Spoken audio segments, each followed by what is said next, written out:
Selamat pagi Bapak Ibu, Saudara-saudari, pemirsa setia Hikmat Pagi. Puji dan syukur untuk berkat dan penyertaan yang telah Tuhan anugerahkan di hari ini. Sebentar lagi kita akan membaca dan merenungkan firman Tuhan. Tapi sebelum itu mari kita minta pimpinan Roh Kudus dengan berdoa terlebih dahulu. Mari kita berdoa. Tuhan, selamat pagi. Terima kasih atas berkat yang Tuhan sudah berikan hingga hari ini. Tuhan, jikalau sebentar kami akan merenungkan firman Tuhan, kiranya Tuhan mau buka akal budi pikiran kami, supaya apa yang kami renungkan ini boleh menjadi bekal dalam kehidupan kami hari lepas hari. Tuhan, jikalau sebentar kami juga akan memulai kegiatan kami, Tuhan kiranya tolong sertai dari awal hingga akhir. Terima kasih ya Tuhan Yesus, kami sudah berdoa dan mengucap syukur. Amin.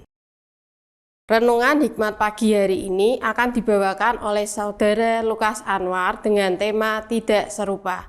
Bacaan diambil dari Roma 12 ayat 2 yang demikian bunyinya. Janganlah menjadi serupa dengan dunia ini, tetapi berubahlah oleh pembaruan budimu, sehingga kamu dapat membedakan mana kehendak Allah, apa yang baik, yang berkenan kepadanya dan sempurna. Demikianlah sabda Tuhan. Syukur kepada Allah. Selamat pagi saudara sekalian. Kembali kita bersyukur untuk anugerah yang Tuhan berikan. Kalau di pagi hari ini kita masih bisa mengawali hari dengan merenungkan firman. Saudara, ada sebuah gereja Kristen di Korea Selatan yang menjadi salah satu rujukan pertumbuhan gereja yang menginspirasi dunia, khususnya melewati masa pendudukan ketika ada negara Jepang dan Korea waktu itu yang sedang berperang. Saat Jepang berkuasa, salah satu kebijakan paling keras yang diberlakukan adalah mewajibkan seluruh warga Korea dan juga lembaga, termasuk gereja dan sekolah Kristen, untuk melakukan penyembahan di kuil Shinto. Banyak pendeta dan umat Kristen yang menolak kemudian ditangkap, disiksa, bahkan dibunuh.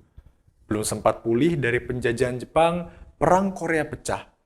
Umat Kristen di bagian utara mendapat tekanan yang begitu hebat dari rezim komunis. Akhirnya itu membuat ribuan pendeta dan umat mengungsi ke selatan dengan membawa baju di badan saja. Kota-kota hancur lebur dan Korea menjadi salah satu negara termiskin di dunia pada era 1950-an. Di tengah penderitaan yang luar biasa itu, gereja Korea tidak tawar hati. Mereka melakukan dua gerakan spektakuler, yaitu doa subuh dan juga kepedulian sosial di antara puing-puing perang. Kuasa Tuhan yang bekerja di atas kesetiaan dan penderitaan umatnya sungguh menakjubkan. Pada tahun 1900, umat Kristen di Korea Selatan hanya berjumlah sekitar 1% dari total populasi. Tapi setelah perang, persentase umat Kristen melonjak hingga hampir 30%. Di Korea Selatan sendiri berdiri beberapa mega church terbesar di dunia dan menjadi negara pengirim misionaris Kristen terbanyak yang kedua di dunia. Gerakan pencerahan melalui sekolah-sekolah Kristen dan juga nilai-nilai etika kerja Kristen turut membangun fondasi spiritual yang mengubah Korea Selatan dari negara miskin menjadi salah satu kekuatan ekonomi serta teknologi dunia.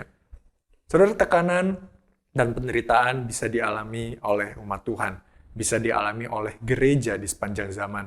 Tapi kesadaran dan komitmen hidup dalam kebenaran Tuhan itu akan menjaga gereja untuk tidak serupa dengan dunia, serta bisa terbit menjadi kesaksian yang begitu indah. Rasul Paulus memberikan nasihat yang penting bagi jemaat di Roma agar mempunyai ibadah yang sejati dan mampu mengerti kehendak Tuhan. Gereja Kristen Indonesia (GKI) dalam momen bahagianya harus terus setia kepada kebenaran dan kehendak Tuhan. GKI tidak tercemar oleh arus perkembangan dunia, tetapi harusnya mewarnai dunia sesuai dengan hati Tuhan. Jadi bukti komitmen kepada kehendak Tuhan adalah tidak serupa dengan dunia. Tuhan menolong kita. Mari kita berdoa. Kami bersyukur ya Tuhan karena Engkau telah menebus kami. Oleh kemurahan-Mu, Kau juga rindu agar kami tidak hidup serupa dengan dunia, tetapi semakin serupa dengan Kristus. Dengan kekuatan kami sendiri ya Tuhan, kami sadar kami tidak mungkin mampu. Oleh sebab itu kami mohon pertolongan Roh Kudus, memampukan kami untuk bisa menjadi garam bagi dunia tanpa terbawa arus dunia. Pimpinlah setiap kami, dalam nama Tuhan Yesus kami memohon. Amin. Saudara selamat pagi, selamat menjalani aktivitas panjang hari ini dalam anugerah Tuhan. Teruslah hidup semakin serupa Kristus, bukan semakin serupa dunia. Tuhan menolong kita.